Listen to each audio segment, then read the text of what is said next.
Welcome to all. Myself, Dr. Mayank Kumar Singh, and the course name is Fundamental of Economics and Financial Market. This is a module 7, the lecture number 31. Today we will discuss the concept of a stock, flow, and the basic concept of a model building. इसके पहले के हफ्तों में, इसके पहले के lecture में हमने statistics, introduction, methods and the different theorem पढ़ा। उसके बाद हमने money market, financial market, the inflation, the methods, the principle of inflation देखा। हमने उसके बाद commercial bank and the function of commercial bank, central bank, the function of a central bank देखा। इस मॉड्यूल में हम अपनी शुरुआत करेंगे द नेशनल इनकम अकाउंटिंग से। यहाँ हम ये देखने का प्रयास करेंगे कि किसी भी देश में जो डेवलपमेंट सिनेरियो है, जो डेवलपमेंट का एक मापदंड है, एक मेज़रमेंट है, जिसे हम जीडीपी, जीएनपी, एनएनपी, एनएनआई और नेशनल इनकम के नाम से जानते हैं, उसको हम कैसे मेज़र करते हैं। और सर्कुलर फ्लो ऑफ इनकम पूरे इकॉनमी में मैक्रो लेवल पे जो हमारे इकोनॉमिक वेरिएबल्स होते हैं, like saving, investment, the income, the production, the transfer payments, they are moving towards firm and the households. इन्हें हम इस बार इस स्लाइड्स में या आगे आने वाली स्लाइड्स में देखेंगे। तो आज जो हम टॉपिक कवर करेंगे वो होगा, first is a introduction, the second is a concept of flow and stock, the classification of goods, the different concepts of a model building, and the last one is a ex ante and the ex post variable and the concept of ex ante and the ex post. Then let us start with the introduction. We all of you know that the Adam Smith, which is the father of economics, in 1776 just wrote a book, An Inquiry into the Nature and the Causes of Wealth of Nation. अपनी किताब में उन्होंने ये बात कही कि the economic wealth of a nation for what generated the economic wealth of nation, what makes the country richer and a poor, माने how to identify a country is a richer and poor। हम कैसे identify कर सकते हैं कि कोई एक देश गरीब है या कोई एक देश धनी है।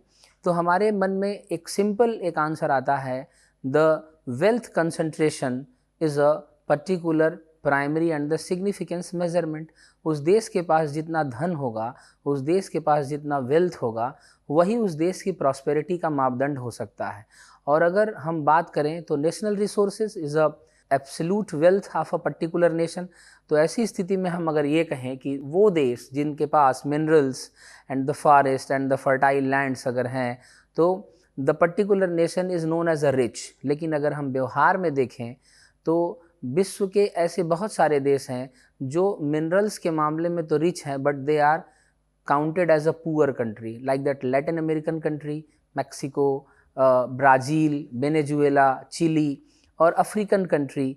वो मिनरल्स और खनिजों के मामले में तो बहुत ही प्रचुर मात्रा में है, फैक्टर अबाउंडेंट उनके पास सबसे ज़्यादा है, लेकिन वो पुअर कंट्री में है। और ऐसे बहुत सारे ऐसे देश हैं जिनके पास मिनरल्स या रिसोर्सेज बहुत कम है, लेकिन वो देश के विश्व के धनी देशों में गिने जाते हैं। जैसे इंग्लैंड के पास मिनरल के नाम पर या खनिजों के नाम पर कुछ भी नहीं है, लेकिन वो देश के धनी देशों में आता है।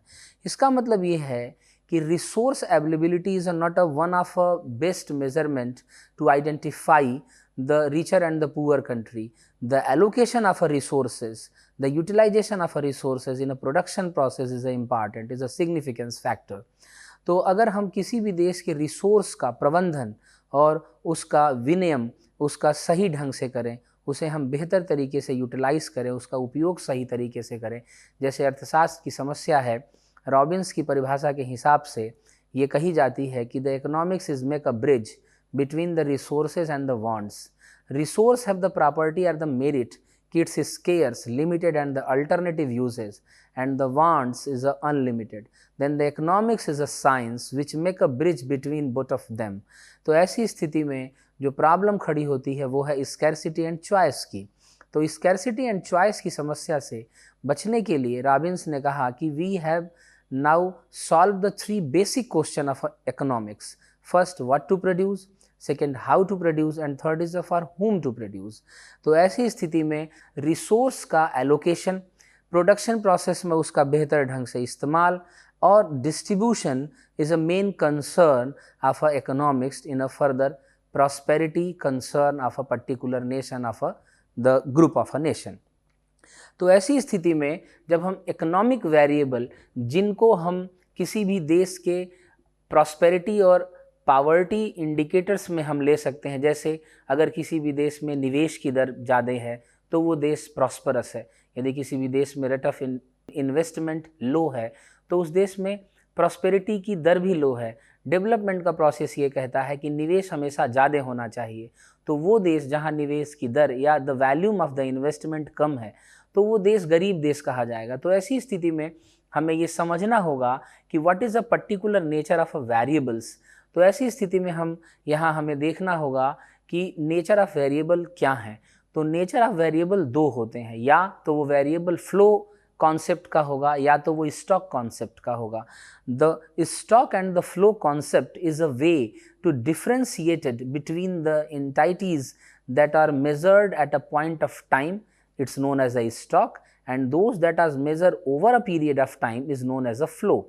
यदि हम स्टॉक और फ्लो की परिभाषा की बात करें तो अगर हम ये कहें कि in a particular month of a particular year, जैसे मान लिया हमने ये कहा कि इन जनवरी 2024, यदि जनवरी 2024 में किसी भी पर्टिकुलर देश में या किसी भी पर्टिकुलर जगह या किसी पर्टिकुलर फर्म में what is a number of people employed, देश में या उस पर्टिकुलर फर्म में कितने लोग काम कर रहे हैं, तो ये एक स्टॉक का कॉन्सेप्ट है। लेकिन अगर हम ये कहें कि in a particular quarter of a particular year जो चेंज ऑफ एम्प्लॉयमेंट है, माने रोजगार में कितना परिवर्तन हुआ, जैसे मान लिया कि हम अगर ये कहें कि जनवरी के महीने में अगर 10 लोग काम कर रहे हैं और अप्रैल के महीने में अगर 24 लोग काम कर रहे हैं, तो अगर हम जनवरी में अगर we just check the scenario of employment, this is known as a stock.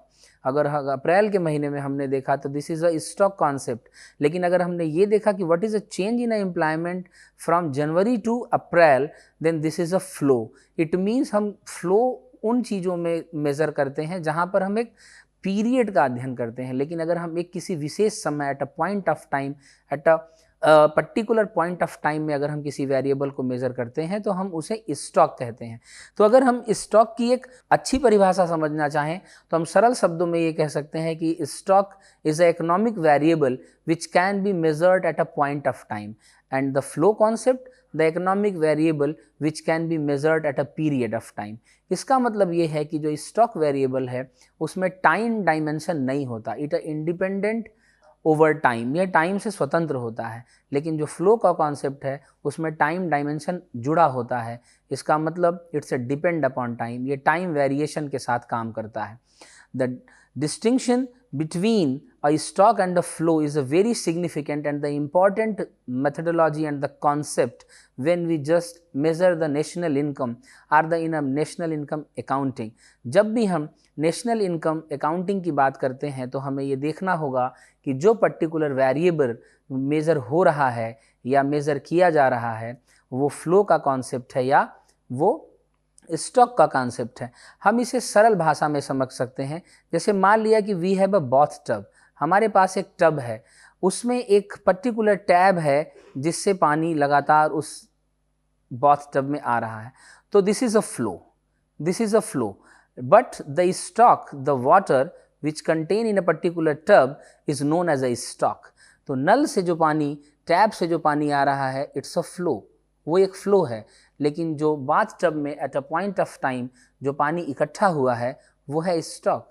अगर मान लिया हम बाथ टब में एक नीचे एक यहाँ होल कर दें तो यहाँ से पानी बाहर आने लगेगा, दिस इज़ ऑल्सो फ्लो, ये भी एक फ्लो है। बट टैप का पानी जो है वो इनफ्लो है और जो बाहर पानी कर रहा है दिस इज़ अ आउटफ्लो। तो this is a concept of the flow and the stock. जैसे नेशनल इनकम, जैसे water in a river is a known as a flow concept, but population is a stock concept। अगर और variable को देखना चाहें तो money supply is a flow, but the value of money is a stock। Saving, investment, these are known as a flow concept।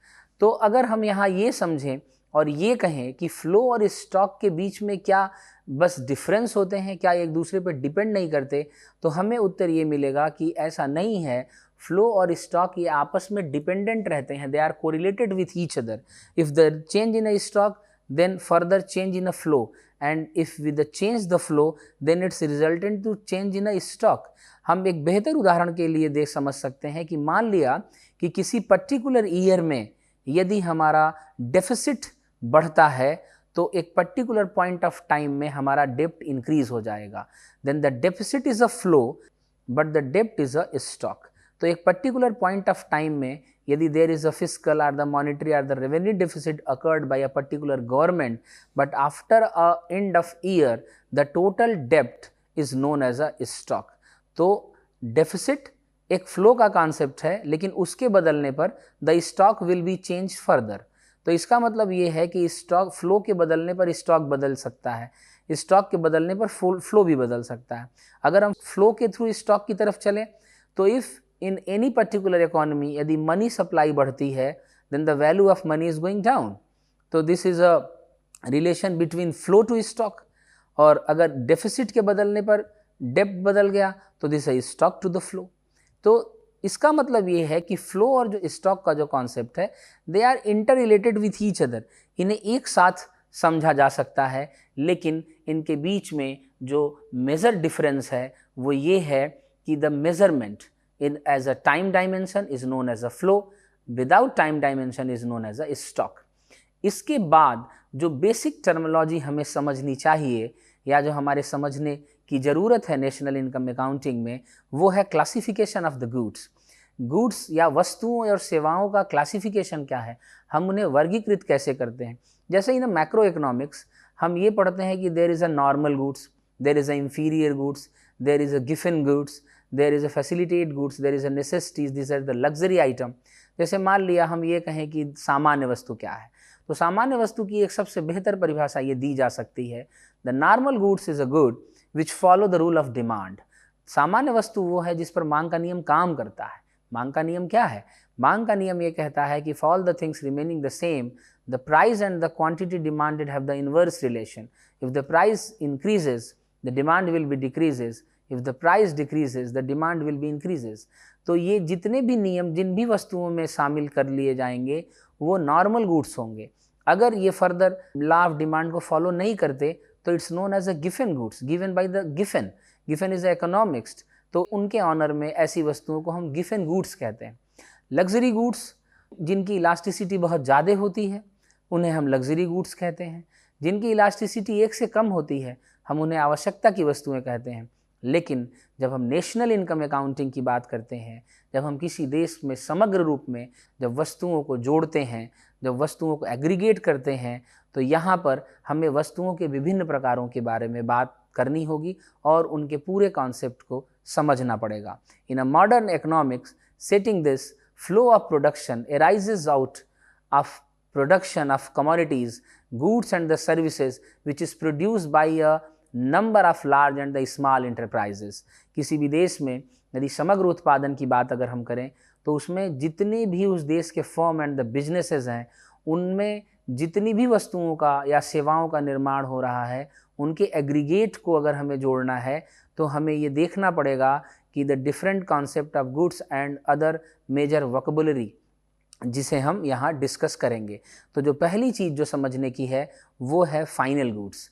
Final goods क्या है? A final good is a production that produced for a direct consumption by the end consumer and does not require further processing, like that a microwave oven, bicycle, car, food, clothing, electronics, furniture and the household appliance are the final goods.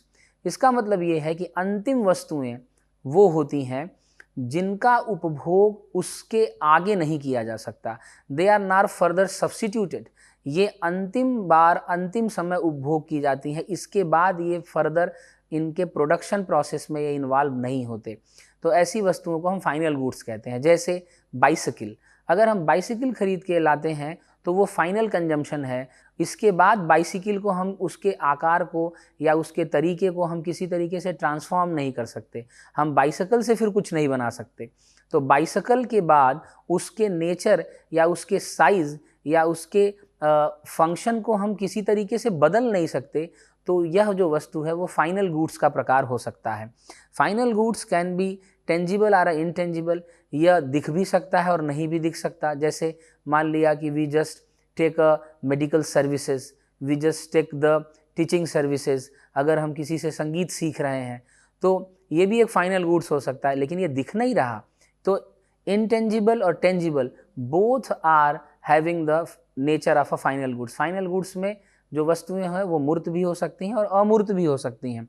Tangible final goods included services such as health care, education, transportation, entertainment and the financial services. The production of the final goods में जो चीज़ें involve होती हैं वो है manufacturing, processing, distribution and the retailing. इसका मतलब जहाँ से वस्तुओं का उत्पादन शुरू होता है वहाँ से अंतिम बिंदु पर जो वस्तुएं पहुँचती हैं हम उन्हें फाइनल गुड्स या अंतिम वस्तु या अंतिम मांग कहते हैं। लेकिन अगर हम फाइनल गुड्स की बात करें तो इसमें दो तरह के गुड्स आते हैं। पहला फाइनल ड्यूरेबल्स, कंज्यूमर ड्यूरेबल्स, और दूसरा नॉन ड्यूरेबल्स। जैसे मान लिया कि we just consume a food item, जैसे मान लिया कि घर पे हम कोई भी चीज़ कंज्यूम कर रहे हैं, लाइक दैट बर्गर।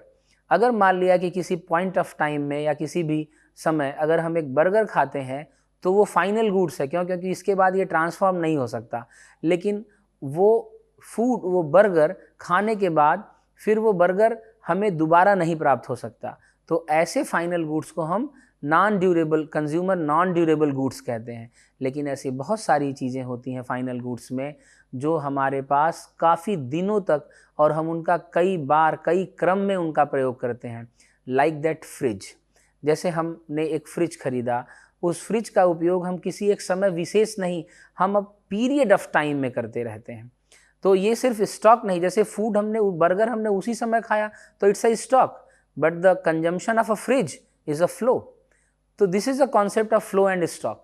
हम यहाँ भी फ्लो और स्टॉक को देख सकते हैं।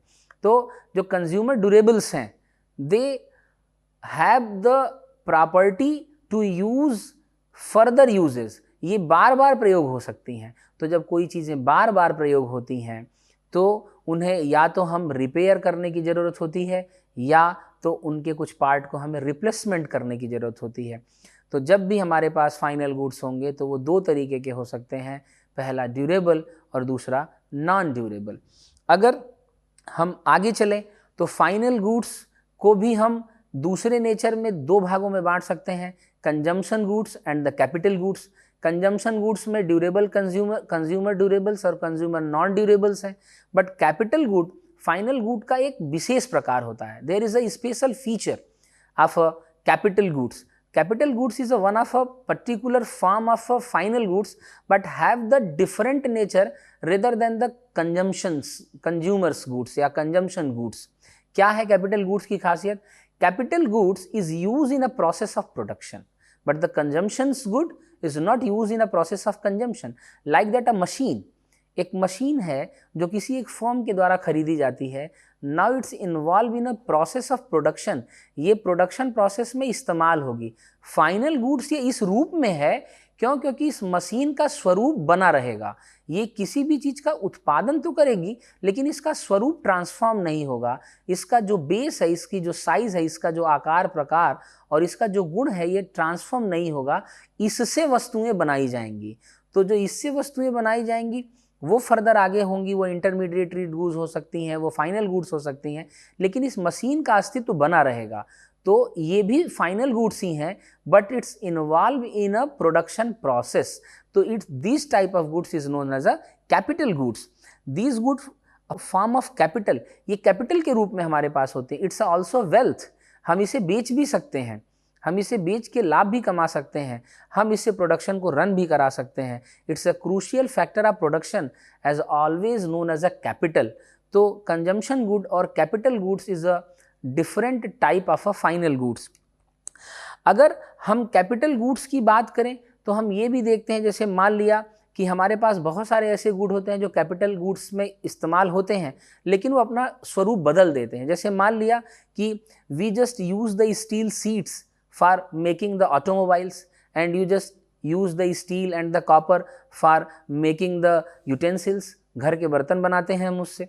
तो इसका मतलब ये है कि ये भी कैपिटल गुड्स हैं। They are also known as a resource of a production. ये उत्पादन के संसाधन तो हैं, कैपिटल गुड्स हो सकते हैं, लेकिन ये अपना स्वरूप बदल देते हैं, तो ये कैपिटल गुड नहीं है, this known as a intermediatory goods. हम इन्हें कैपिटल गुड्स न करके इंटरमीडिएटरी गुड्स कहते हैं। क्यों? क्योंकि अपना ये स्वरूप बदल देते हैं, they turn their size, their nature, ये ट्रांसफॉर्म हो जाते हैं। तो ऐसे हम समझ सकते हैं कि कैपिटल गुड्स क्या है और इंटरमीडिएटरी गुड्स क्या है। लेकिन अगर हम कैपिटल की बात करें तो उसमें दो चीज़ें पाई जाती हैं कि ये लंबे समय तक प्रयोग हो सकती हैं, इनका एक समय विशेष नहीं, कई सालों तक प्रयोग हो सकता है। जैसे मान लिया कि हमारे पास एक मशीन है, वो मशीन की आयु 10 साल है, there is a life of a particular machine is a 10 year. इसका मतलब हर साल वो किसी न किसी रूप में उत्पादन प्रोसेस में इन्वॉल्व होगी। तो जब कोई मशीन उत्पादन प्रोसेस में निरंतर लगी रहती है तो उसमें घिसावट होती है, उसमें एक डिप्रिसिएशन होता है। उस डिप्रिसिएशन को हमें इन्वेस्टमेंट के थ्रू कंपनसेट करना होता है, जिससे हमारा इन्वेस्टमेंट बना रहे। अगर हम उसके पार्ट को चेंज करेंगे या हम उसे रिपेयर करेंगे तो it's also known as a compensation. तो जो उसमें घिसावट होती है उसे डिप्रिसिएशन कहते हैं। और अगर हम ग्रॉस इन्वेस्टमेंट में से अगर डिप्रिसिएशन को सब्सट्रैक्ट कर दें तो is known as a net. तो जब भी हम नेशनल इनकम अकाउंटिंग में जब भी हम ग्रॉस कॉन्सेप्ट को पढ़ेंगे तो उसमें अगर हमने डिप्रिसिएशन को एडजस्ट कर दिया, हमने डिप्रिसिएशन को नॉर्मलाइज कर दिया, तो हम वहाँ नेट इन्वेस्टमेंट पा जाएंगे। तो this is a basic terminology या basic division of a goods which use in a national income accounting. यदि हम model building, national income accounting में मॉडल बिल्डिंग की बात करें तो हमें कुछ और टर्मिनोलॉजी से परिचित होना होगा, जिसमें पहली बात है वो है वेरिएबल्स। वेरिएबल्स किसे कहते हैं? Variables is a value, is a symbol of a particular nature which vary from time to time and place to place. Variable वो चीज़ें होती हैं जो समय के बदलने पर और जगह के बदलने पर अपना स्वरूप बदल सकती हैं। जैसे income, income is known as a variable, person to person ये अलग हो सकती है। जैसे मान लिया कि ऑफिसर है कोई तो उसकी सैलरी ज़्यादा, अगर कोई उसी व्यवस्था में उसी ऑर्गेनाइजेशन में क्लर्क है तो उसकी सैलरी कम। Both are the person is engage in a same profession, लेकिन कैडर के बदलने पर उनकी इनकम बदल जाती है। और मान लिया आप अमेरिका में काम करते हैं, the same profession, the same post, आपकी सैलरी कुछ अलग होगी। आप अगर भारत में काम करते हैं, हिंदुस्तान में काम करते हैं, तो उसी पोस्ट और उसी काम के लिए अलग पैसे मिलेंगे। इसका मतलब income is known as a variable. लेकिन ऐसी बातें, ऐसे वैल्यू, ऐसे एक्सप्रेशन जो समय के बदलने और जगह के बदलने पर नहीं बदलते, उन्हें हम कांस्टेंट कहते हैं। जैसे height is known as a constant. हम यहाँ अपनी हाइट मेज़र कर लें या हम पहाड़ों पे चले जाएं, हम वहाँ भी अपनी हाइट मेज़र करें तो एक पर्टिकुलर अगर आदमी की हाइट 5 फुट 8 इंच है तो 5 फुट 8 इंच ही रहेगी। तो height is a constant at a particular point of time. Parameters, कभी कभी ये होता है मॉडल बिल्डिंग में कि जो हमारे कांस्टेंट्स होते हैं they having the property of variable, इनमें भी बदलने का गुण आ जाता है। जैसे हम कह सकते हैं वेट इज़ अ पैरामीटर, ये बदलता रहता है, समय के बदलने पर बदल जाएगा, जगह के बदलने पर बदल जाएगा। तो इसका मतलब ये नहीं कि हमें इन्हें वेरिएबल कह देंगे, क्योंकि variable is vary from time to time and place to place, but a particular point of time the weight is not change, वो नहीं बदलेगा। लेकिन अगर कोई ऐसा कांस्टेंट है जैसे इनकम है, अब इनकम अगर हम इसमें जो चीज़ें हैं, जैसे अगर हमने कहा कि there is a 3 layer in a income, higher income group, middle income group and the lower income group.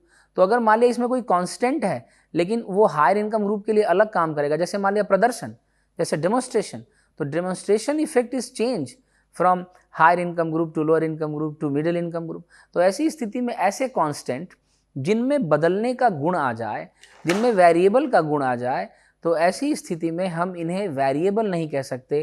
तो इनके लिए हम एक नया नाम देते हैं जिसे हम पैरामीटर कहते हैं, जिन्हें हम पैरामीटर कहते हैं। पैरामीटर को हमें इस्टीमेट करना होगा तो हम उसे इस्टीमेशन कहेंगे, और उसके लिए जो हम फार्मूला यूज़ करते हैं हम उसे इस्टीमेटर कहते हैं। जब हम वेरिएबल्स के बीच एक मैथमेटिकल फंक्शन फॉर्म करते हैं तो हम उसे फंक्शनल रिलेशन कहते हैं। जैसे मान लिया हम ये कहें कि there is a demand, is symbol representation, symbolic representation is D, capital D. और अगर हमने कहा प्राइस, उसका सिंबॉलिक रिप्रेजेंटेशन हमने कहा पी। तो अगर हमने ये कहा कि the price is affected the demand, तो हम कहेंगे कि D is a function of P. तो this is a demand function. तो this is a function, this is a functional relation. ऐसी स्थिति में अगर हम ये कहें कि सप्लाई, तो supply is a function of price, तो हमने कहा supply is a function of price, is also known as a function. ये भी एक फंक्शन का स्वरूप हो गया. अब इक्वेशन की बात करते हैं. फंक्शन को हम देख सकते हैं कि वेरिएबल के बीच जो नेचर है रिलेशन का वो कैसा है, लेकिन इंडिपेंडेंट के बदलने पर डिपेंडेंट बदलेगा कितना, इसके लिए हमें इक्वेशन की जरूरत पड़ती है. इक्वेशन दो तरह का होता है, डिफिनिशनल और दूसरा बिहेवियरल. डिफिनिशनल जो इक्वेशन होता है वो कुछ और नहीं होता, वो हमें एक्सप्रेशन को दिखाता है. जैसे मान लिया हमने ये कहा कि y जो हमारी आय है ये बढ़ती है हमारे कंजम्पशन और हमारे सेविंग में. This is a definitional equation. लेकिन अगर हमने ये कहा कि demand is equal to alpha minus beta P, ये है बिहेवियरल इक्वेशन. ये हमें बताता है कि how the dependent variable behave due to the change in a independent. तो हम इसे बिहेवियरल इक्वेशन कहते हैं.